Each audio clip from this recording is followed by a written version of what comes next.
Hi, this is Sir Absolon of MathALAS channel and welcome once again for another episode of Learning in Mathematics. Ang topic natin for today is all about finding the measures of the angles, lengths of the sides, and other quantities related to parallelogram. So pagkatapos ng episode na ito, you are expected to apply the properties of parallelogram to find the measure of its angles, lengths of its sides, at mga iba pang mga bagay na may kaugnayan sa parallelogram. Dahil mahal natin ang ating mga viewers, so gusto natin pasalamatan si Teacher Jennifer Velasco, si Natasha Paultan, Chriselle Dayao, Erica Lynette de la Cruz, John Mark Pancho, Ains Guya, Erich Asaya Jacob, April Joy Domensil, and Mark Vincent Dison. Thank you very much sa inyong lahat mga anak. Sana patuloy kayong manonood sa aking mga video. Para matagumpay tayo sa pag-solve, kailangan alam natin ang mga konseptong ito. Number 1, opposite sides are congruent. Number 2, opposite angles are congruent. Number 3, two consecutive angles are supplementary. Number 4, diagonals bisect each other.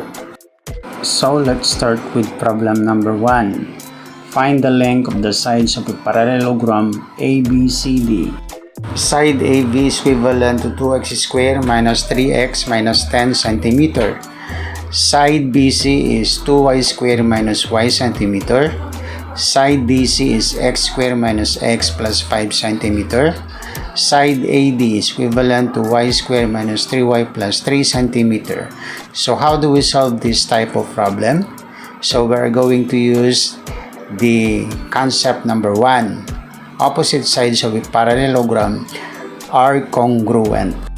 So to solve for the length of AB and BC, we're going to equate the equivalent of these sides. So we have 2x squared minus 3x minus 10 is equivalent to x squared minus x plus 5 since AB is congruent to CD. And then equating both the right side to 0, so we have 2x squared minus 3x minus 10 minus x squared plus x minus 5 equals 0.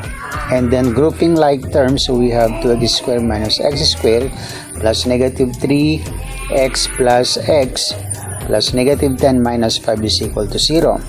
And then simplifying it further, so we have x squared minus 2x minus 15 is equivalent to 0. And then factoring the left side, we have quantity x minus 5 and x plus 3 equals 0. And then solving for x, so we have x is equivalent to negative 3 and x, and the other x is equivalent to positive 5. Since we are talking about distance here, so x is equivalent to negative 5. And we're going to discard negative 3 and we'll get positive 5. Now to find the length of AB and CD, then AB is equivalent to the quantity 2x squared minus 3x minus 10 centimeter. And since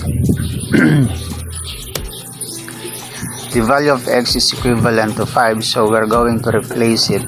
So that is 2 times the quantity 5 square minus 3 times 5 minus 10. Then 5 times 5 is 25 times 2. So that is 2 times 25 minus 15 minus 10. then multiplying 2 times 25, so that is 50, and adding negative 5 and negative 10, that is negative 25. So therefore the answer is 25 centimeter. So meaning to say the length of AB and CD is equivalent to 25 centimeter. Solving for the other side, BC and AD, so we have the following. Since BC and AB are equal, so it is also equal to 2y square minus y centimeter. And since BC is congruent to AD, then 2y square minus y is equivalent to y square minus 3y plus 2. And then equating the right side to 0, so we have 2y square minus y square plus 3y minus 2 equals 0. And then grouping like terms, so we have 2y square minus y square plus negative y plus 3y minus 2 is equal to 0. Simplifying and adding similar terms, so we have y square plus 2y minus 3 is equal to 0. And then factoring the left side, so we have y plus 3 multiplied by the quantity y minus 1 is equal to 0. So therefore y1 is equivalent to negative 3 and y2 is equivalent to positive 1. To find now the actual length of BC and AD, so we're going to replace it in the equivalent expression, 2y square minus y centimeter. So we're going to take this time the value of y of negative 3. So that is 2 multiplied by the quantity negative 3 square minus negative 3. And then taking this square of negative 3, that is 9 times 2 plus 3. And then 2 times 9 is equivalent to 18 plus 3 centimeter. So therefore the length of BC and AD is equivalent to 21 centimeter. Finally, the perimeter of parallelogram ABCD is equivalent to 92 centimeter.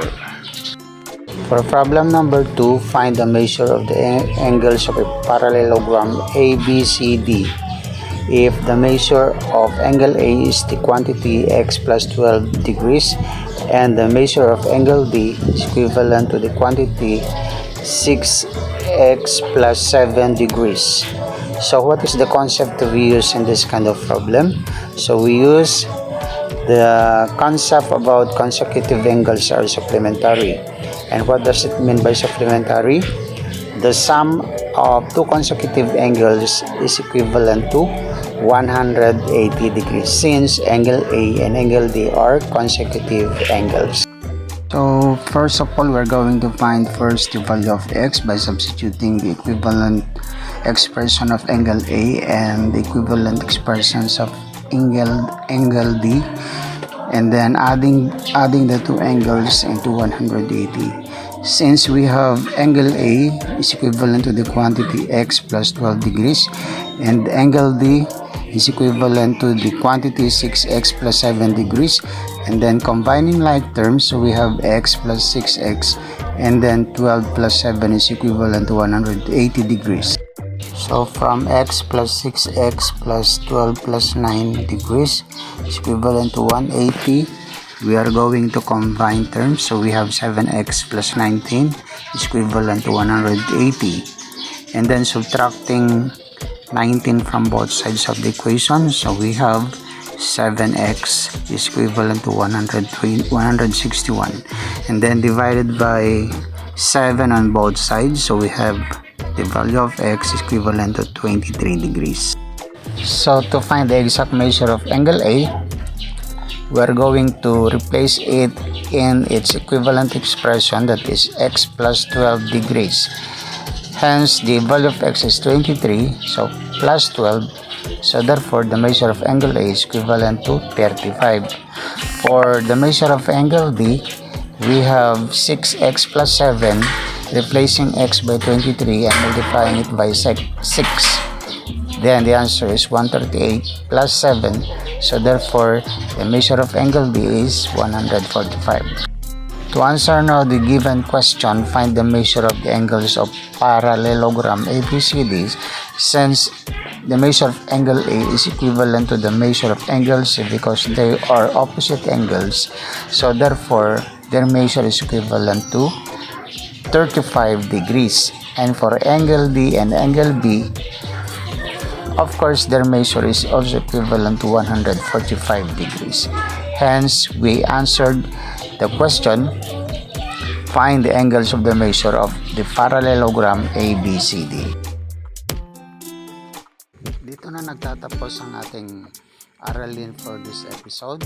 This is Sir Absolon Gugawisan of MathALAS channel, Mathematics Alternative Learning Avenue for Student, saying thank you for listening, and always remember, we are making mathematics more easy. Bye bye. See you again next time.